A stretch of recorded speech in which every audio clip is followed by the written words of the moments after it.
Hello, in this video we're looking at issue 36 of Warhammer Imperium magazine, the new Necron Tomb Blade model we got, and then unleashing its firepower and speed on the battlefield.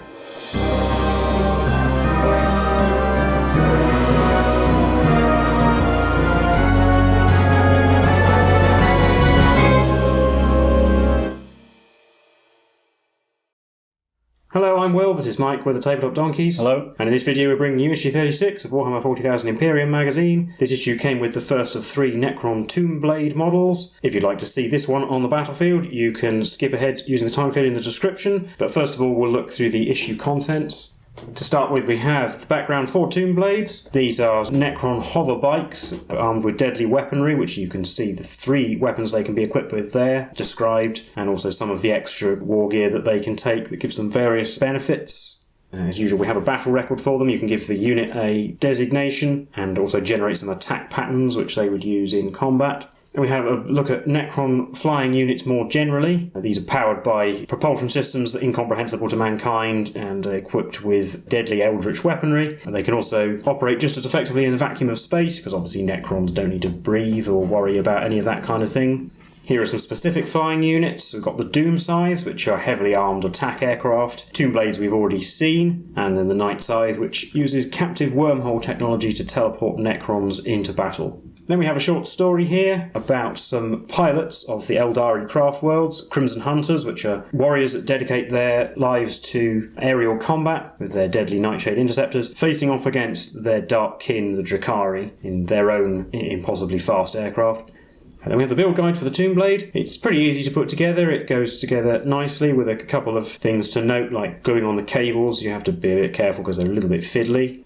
And also a couple of things that are fixed to ball joints, and so they can be in any orientation, so you need to hold them in place in the direction you want them to face, so that they don't sort of sag and end up pointing the wrong direction while they're drying. Particularly the guns, you want them both to point in the same direction or they'll just look a bit silly. And it comes on a 32mm flying stand. And finally, the painting guide for it. 3 coats of Runelord brass to start with, as usual for the Necrons, and then Abaddon black for guns and other mechanical parts. Then adding some lead belcher and Corax white for the energy parts, a Canoptic alloy on some more of the metal sections, and a few shades to add some depth. And there it is to match the rest of the Necrons that we've had so far. So that's it for our issue contents. I'll hand you over to Mike now, where we'll have a look at its rules and get into our game.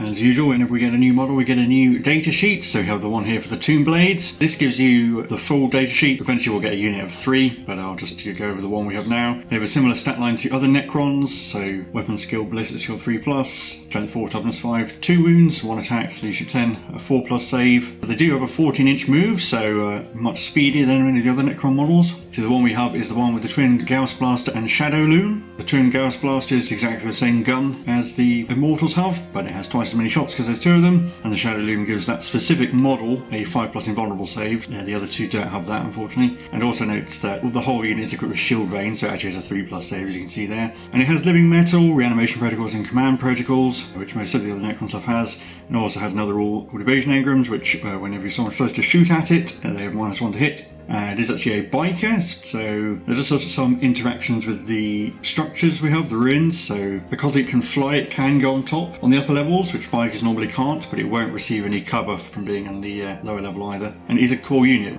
And over on the other page, we have tutorials for some of the other equipment. So one of the other Tomb Blades is equipped with a twin Tesla carbine, which gets 2 extra hits every time it rolls a hit roll of 6. And it also has a nebula scope, which means whenever it makes a shooting attack at a unit in cover, that unit does not receive any benefits of the cover it's in. And we have more of the core rules. So here we have all the range weapon types, which are pretty much all the same we've seen so far.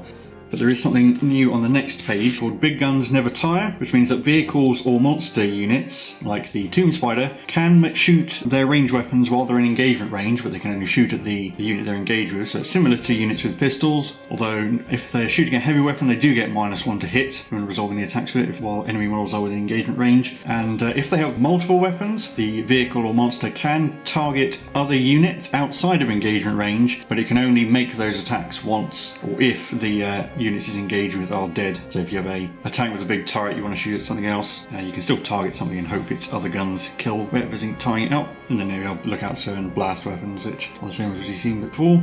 And here we have the process for making attacks. Again, stuff you've seen before, but a few things to note is how hit rolls and wound rolls can never be modified by more than -1 or +1. And there's a little bit going over both pages about when you're allocating attacks to a unit, you must allocate to wounded models first, but even if there aren't any wounded models, once you start allocating attacks to a model, you must keep allocating attacks until that model is dead for the rest of the phase. So one poor unlucky sod gets all of the attacks until he goes down.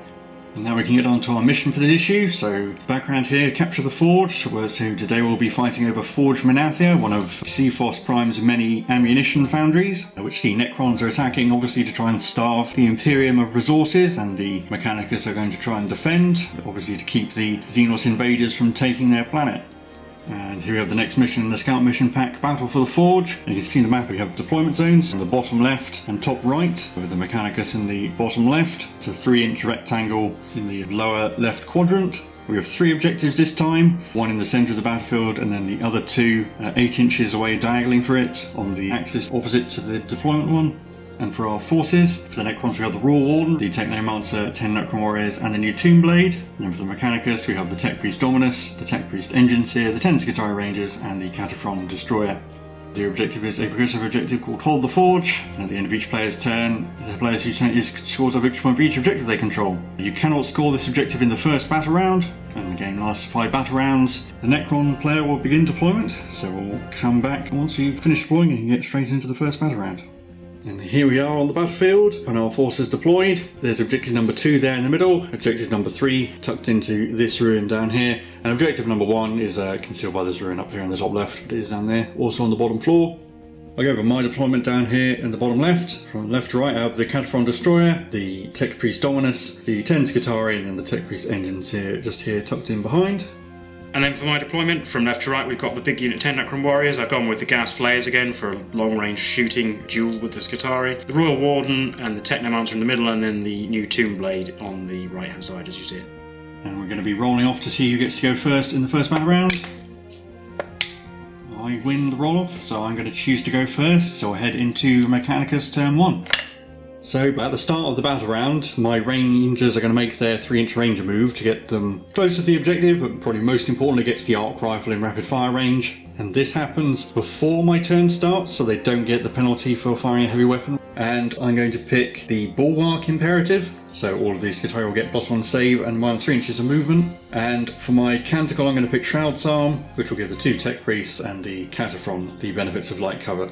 So in my movement phase, the Rangers are going to stay where they are, as is the Tech Priest Dominus, since he doesn't really need to go anywhere. The Cataphrone's going to trundle off a little bit, just so he gets a good clear line of sight on all the Necrons, while the Tech Priest Engineer ran, just to get him in that building and out of line of sight. And he'll hold that objective, but I don't score it on this turn. So we'll be on to the shooting phase, where I'll start with the Cataphrone Destroyer, who's going to fire his plasma cannon at the Necron Warriors. So I'm not going to be overcharging the plasma. It has D6 shots, a minimum of 3 because there's a blast weapon and there's 10 warriors in the unit. So that's 3 shots. Hitting on 4s, re-rolling 1s because of the Tech Priest. Oh, they all hit anyway. These wound on 3s. They'll wound. No saves. AP -3, so yeah. So, but I'll just do their reanimation immediately. 5 to rolling 1s. We've got 1 and a re-roll. 1. So 2 dead Necrons.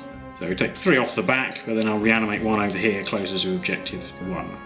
Next up, the Rangers are going to go. We'll have the Sniper shoot at the Technomancer, and then the others will all shoot at the Warriors. So you have 1 shot from the Sniper, hitting on a 3, rerolling 1s. He hit, wounds on a 3, a 6 does a mortal wound in addition. He wounded and did a mortal wound. AP -2. So 6 to save the normal damage? No. So it's D3 damage. For 3. Oh, so he's dead. That's 4, so he's dead. Highly unexpected, but he's been terrible up to this point, so that time became good. We've got 6 Galvanic Rifles, so that's 12 shots, hitting on 3s, rerolling 1s. Oh, blimey. They all hit, wounding on 4s, 6 wounds. 5 plus saves. Failed all of them, so that's 6 dead so far. We'll do the thing in a minute. Then we've got 2 plasma shots, so these aren't supercharged. I really should say that before I start shooting, but there really is no point to supercharging against warriors. Hitting on 3s, rerolling 1s. They both hit, and they wound on 3s. Well, if I'd supercharged, that would have wounded, but now it's 1 wound. Another one dead. So there's 1 left. 2 arc rifle shots hitting on 3s, rolling 1s. 1 hit. Wounds on 3. It does. If you -2. 6+. No, they're all gone. So that's all of the warriors dead. And finally, for my shooting, I've got the Tech Priest Dominus, who's going to fire his Volkite Blaster at the Royal Warden. So we have 3 shots hitting on 2s. No rerolls. No, you only got 1 hit. Wounds on 3. It does. 3+ save. I made it.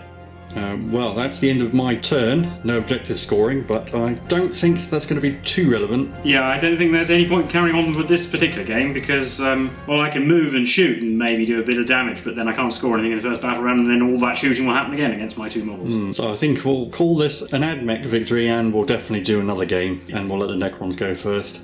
Well, so redeployed again, pretty much exactly the same way as it was in the last game, and this time we won't be rolling off, we'll just let the Necrons go first. So I'll head into Necrons turn 1. At the start of the battle round, I'm not going to do the free ranger move this time, since I know the Necrons are going to go first. I'm going to pick Shroud's Arm and the Bulwark Imperative again. So my army has moved up towards the central objective, all keeping together for the moment, although the Technomancer has zoomed over to sort of the other side. So then on to shooting, we'll start with the Necron Warriors, they'll shoot at the Skitarii Rangers. 4 are within 12 inches, so we've got 14 shots hitting on 3s. 13 hits, wounding on 3s. 9 wounds. 9 4+ saves, because Bulwark gives us +1 save, so that counteracts the -1 AP. We made 4, so that's 5 dead Skitarii. So it's going to lose all the riflemen. So it's just the 5 specialists left. I'll shoot with the Tomb Blade next. And he's also going to shoot the Skitarii Rangers. Just like an Immortal, it has a 15-inch half range, so 4 shots from the Rapid Fire 2 weapon, hitting on 3s, and we've got 3 hits. Wounding on 3s. 3 wounds and AP -2 on this. Yeah, so it's 5+ saves. Fail all of them. So we'll lose the data tether, and I mean, as good as he was in the first game, I think the sniper's probably the worst of the 3 special weapons, so we'll lose him as well. And we'll lose the arc rifle as well, even just the Alpha and the Plasma Man. The Royal Warden is going to shoot at the Cataphront Destroyer. Does only have 2 shots at this range, hitting on 3s. They both hit. They wound on 4s, strength 5. We've got 1 wound, AP -2. Yeah, it has the benefits of life cover, so this is a 4+ save, which it failed, so it takes 2 damage. And then the Technomancer will try and finish it off. 3 shots hitting on 3s, 2 hits, wounding on 4s as well. 1 wound, AP -2. Yeah, so 4+ save again. Made it this time. Yeah, so 4 and a bit models left. In the morale phase, the 2 remaining Skitarii have to make a morale test. So on a 1, they're insanely brave. They are not. So one of them runs away, and then the other one runs away on a 1 or a 2. Oh, he does as well. He's sensible. So Plasma Man runs away, and the Alpha decides to follow him. Well, we are going to continue on, otherwise this is going to be a very short video. So we head into Mechanicus turn 1. So my movement phase, everyone's moving up towards the horde of Necrons. Everyone's just moving up normally. And at the end of the movement phase, the Tech Priest Dominus is going to repair the Cataphront because it's within 3 inches and it is a Mars unit, so he can repair D3 wounds for 1. So it's up to 2. And now we're on to the shooting phase, and we'll start with the Cataphront. It's going to fire both of its guns at the warriors. So we'll start with the Plasma. D6 shots, minimum 3, gets 3. Hitting on 4s, rolling 1s. They all hit, not supercharging as well, by the way. Wounding on 3s, getting 1, so that's a dead Necron. D6 plus 2 shots from the Flamer is 5. These wound on 4s, getting 2. 4+ saves against that. Failed 1, so 2 dead. Well, this time I'll take them away from the front to make the charge longer, and then we'll see if they reanimate. 5s, re-rolling 1s. 1 comes back. I just brought him back at the back here. I'll do the Tech Priest Dominus next, and he's going to shoot both of his guns at the Tomb Blade, because he's already got -1 to hit with his big gun, so the extra -1 doesn't stack. So 3 shots from the Volkite Blaster, hitting on 3s, getting 2. Wounding on 3s because it's strength 6. 6s do 2 mortal wounds. Oh, 2 mortal wounds. Well, it only has 2 wounds, so it gets destroyed. And then finally I've got the Engineer who's going to shoot his pistol at the warriors. The Engineer's got 2 shots with his Mechanicus pistol, hitting on 3s. 1 hit. Wounds on a 4. It does, it's AP -2. 6 to save. Oh, okay. And then in my charge phase, both of the Tech Priests are going to charge, and I'm going to start with the Dominus since he needs to go further.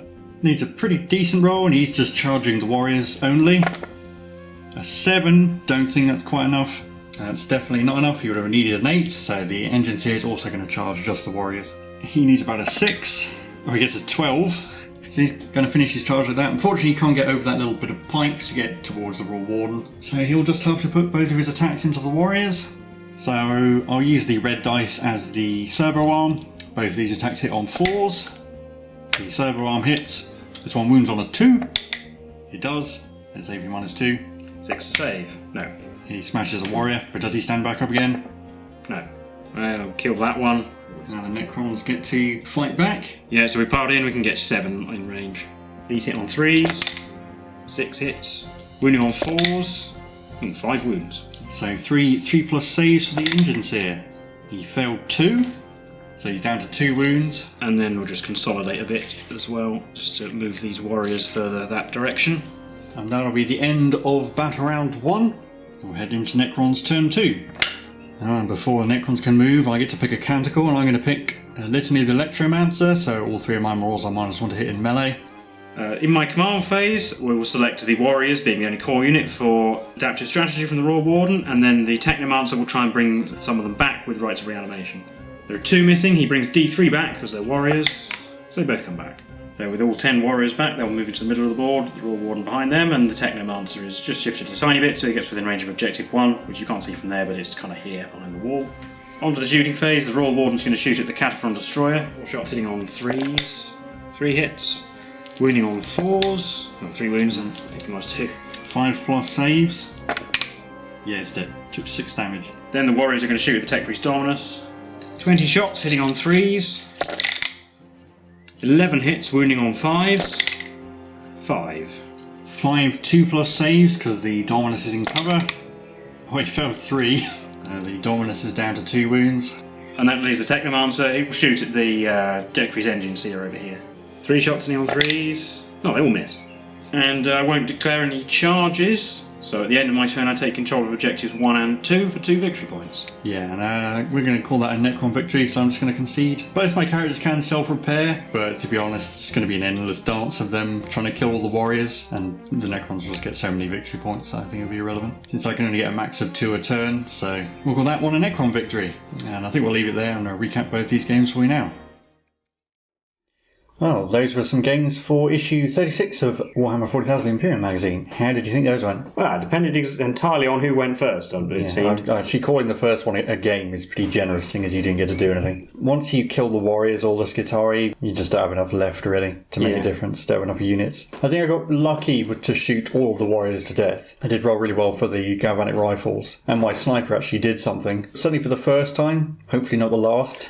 Yeah, unfortunately there's just no cover. There's a clear sight line to the other player's deployment zone, and you can easily get within range to maximise your shooting in the first turn. So, and because you can't score objectives in the first turn, there's no incentive to actually go and do that anyway. Yeah, it doesn't really show off the Tomb Blade very well either, unfortunately. I think it might be a while before we get any more. I mean, I guess if we played the second game on, it might have taken you a little while to kill the 2 tech priests, if I could tie you up in melee, but you would easily pull out a lead that was insurmountable at that point. Yes, just as you would have done in the first game, because even with the speed of the Tomb Blade, being able to jump on an objective, it's not very tough. It has 2 wounds. Yeah, and it's -1 to hit is only in range as well, so actually the Tech Priest Engine Seer would be able to beat it up fairly easily. It's essentially a flying 2-wound Immortal, or 2 Immortals I suppose, because it has 2 guns that are the same as the Immortals' guns, and with 2 wounds it only has 1 attack, so it's not as good as 2 Immortals in melee, but I suppose it makes up for that with speed and being innately -1 to hit. Yeah, I mean, I think it costs, I think 3 Tomb Blades are about the same cost as a unit of 5 Immortals, so I guess it's not as good in melee, has more firepower and technically more wounds. And it is a core unit, so actually the Technomancer combos with them fairly well, I think, since they're both very fast and he can bring 1 back. And it's a 2-wound model, so you're effectively getting 2 wounds. It's much more efficient than bringing back a single Immortal. You can also use My Will Be Done on it because it's a core unit, and Adaptive Strategy and Relentless March, technically, although an extra inch on top of 14 is not that much use. It does fill a niche in the Necron army of being a really fast unit as well. There are not very many in the Necron list. Particularly once we get bigger board, so that 14 or 15 inch move is going to be really handy because it's going to make up for a lot of the slowness. Also, with the 5+ vulnerable save and the -1 to be hit, it's durable enough. At least if you have a unit of 3, as we will have, you can send them off to do something by themselves and they've got a reasonable chance of achieving it. Or as you say, if you send the Technomancer with them. Yeah, unfortunately we don't get any more, and at least in the next 10 issues we don't get another one, so we'll have one Tomb Blade flying around for a while, which is a bit strange. And the other two have the other two weapons, which probably aren't as useful as the Twin Gauss Blaster. One of them gets the Nebula Scope, and the other one doesn't have any other extra things. Yeah, I mean, we'll talk about them more when we get the other models, but it's just going to be annoying having a unit of mixed guns, because these are the best guns, and it's just going to make the shooting with them take longer and involve more dice rolling. One of them's going to be ignoring cover, and one's going to have a 5+ vulnerable save. It's going to be a bit silly. Unfortunately, I don't really like the model very much either. The aesthetics that I like in the Necron army are sort of creepy robots and the weird walking things, and like things like the Spider and the Destroyers, which are kind of horrifying, whereas this is more sort of B-movie robot flying crescent thing. Just doesn't really work for me. Hoverbikes don't seem that terrifying to me. That's the thing, I suppose. There are other things like the Ghost Ark that have a sort of more ancient Egyptian style aesthetic, a Barge of the Dead style thing. Yeah, and I guess this doesn't really fit into any of that. And it also has a really weird base size, at least for a modern model. I mean, this model is about 15 years old, I reckon, and it's just a bit bizarre being on the same size base as a Necron warrior. Technically, you do measure from that base when measuring all the distances, and I think I might even get some more bases and mount them on those at a later date when we get all 3 Tomb Blades, just to improve the look of the thing, I think. Yeah, as I said in the intro, it's not that hard to put together, but it is a little bit annoying having to get the things on the ball joints pointing in the same direction. You just have to hope they point the same direction once it dries, which is a little bit irritating. I guess you could try and magnetise it. You probably have to change up the joint a fair bit, I suppose. Yeah, I considered doing that, but decided not to in the end. I thought it'd be too much hassle to drill magnets into spherical surfaces and things like that. Don't know how good value for money this is. It probably isn't that much cheaper to get 3 separate bikes, unless the next time we get them, we get 2. Yeah, but 1 in 3 separate issues, you're not going to save more than a few pounds, I don't think, over buying a box of 3. Otherwise, I don't think there's too much more to say about the new Tomb Blade or these games. So as always, if you like this content, do leave a like and subscribe, and leave any comments. Maybe if you built your Tomb Blade differently, if you did try and magnetise it, tell us how you did it, or if you played this game, tell us how you got on. We've been the Tabletop Donkeys, and we'll see you in the next one. Bye for now.